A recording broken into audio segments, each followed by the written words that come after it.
মার্কিন president Donald Trump এর Beijing সফরের পরপরই চীনের মাটিতে পা রাখলেন রাশিয়ার প্রেসিডেন্ট ভ্লাদিমির পুতিন। বিশ্ব রাজনীতির এই চরম উত্তপ্ত মুহূর্তেই এই সফর কি কেবলই এক কাকতালীয় ঘটনা, নাকি এর পেছনে লুকিয়ে আছে কোনো বড় ভূরাজনৈতিক কোনো গোপন চাল?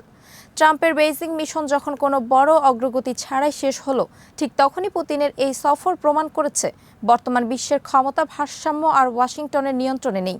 কিন্তু প্রশ্ন হলো, বিশ্ব রাজনীতির সব গুরুত্বপূর্ণ কার্ড কি এখন তবে চীনের হাতে? গত সপ্তাহে চীনের প্রেসিডেন্ট শি জিনপিং এর সঙ্গে বৈঠক করেছিলেন ডোনাল্ড ট্রাম্প। এই সফরে ট্রাম্প বড় বাণিজ্যিক চুক্তির কথা বললেও তাইওয়ান ইস্যু কিংবা মধ্যপ্রাচ্য, ইরান ইসরায়েল যুদ্ধের মতো সংবেদনশীল বিষয়ে বেইজিং এর কাছ থেকে তেমন কোনো সুবিধা আদায় করতে পারেননি। ট্রাম্পের মূল লক্ষ্য ছিল বেইজিং যেন ইরান ইস্যুতে তেহরান বা মস্কোর উপর চাপ সৃষ্টি করে। কিন্তু ট্রাম্পের সেই আশায় জল ঢেলে দিল চীন। পশ্চিমা পরাশক্তিগুলোর বেপরোয়া পররাষ্ট্রনীতির বিরতিতে চীন আজ অত্যন্ত দৃঢ় ও অনড় অবস্থানে।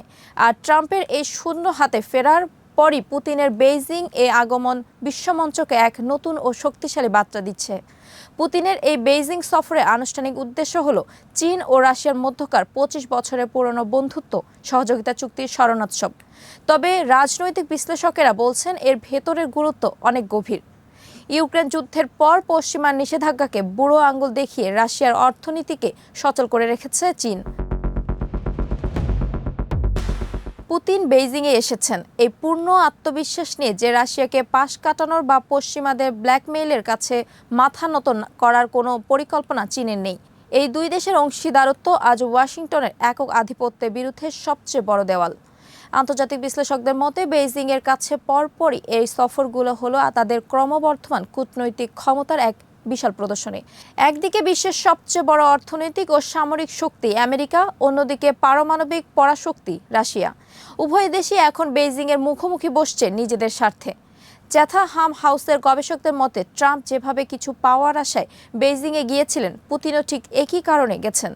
আর এখানেই প্রমাণিত হয় বৈশ্বিক কূটনীতির মূল চাবিকাঠি বা সব গুরুত্বপূর্ণ কাজ এখন চীনের হাতে। বেইজিং এখন এমন এক নিরপেক্ষ পরাশক্তি যাদের উপেক্ষা করার শক্তি আজ আমেরিকারও নেই। এই মহা গুরুত্বপূর্ণ বৈঠকের উপর বড় ছায়া ফেলছে ইরানের বিরুদ্ধে যুক্তরাষ্ট্র ও ইসরায়েলের চলমান আগ্রাসন। এই সংঘাতের ফলে কৌশলগত হরমুজ প্রণালী প্রায় বন্ধ।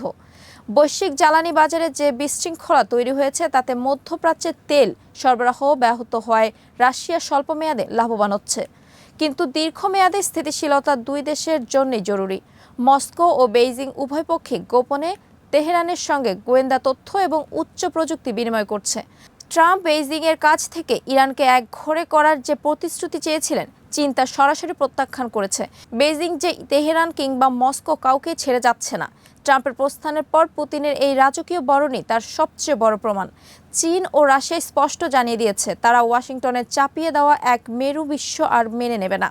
আন্তর্জাতিক সম্পর্ককে কোনো একক মোড়ল থাকবে না, বরং তৈরি হবে একটি বহুমানের বিশ্ব ব্যবস্থা। ইউক্রেন যুদ্ধ নিয়েও চীন স্পষ্ট করেছে তারা রাশিয়ার কোনো অপমানজনক পরাজয় দেখতে চায় না।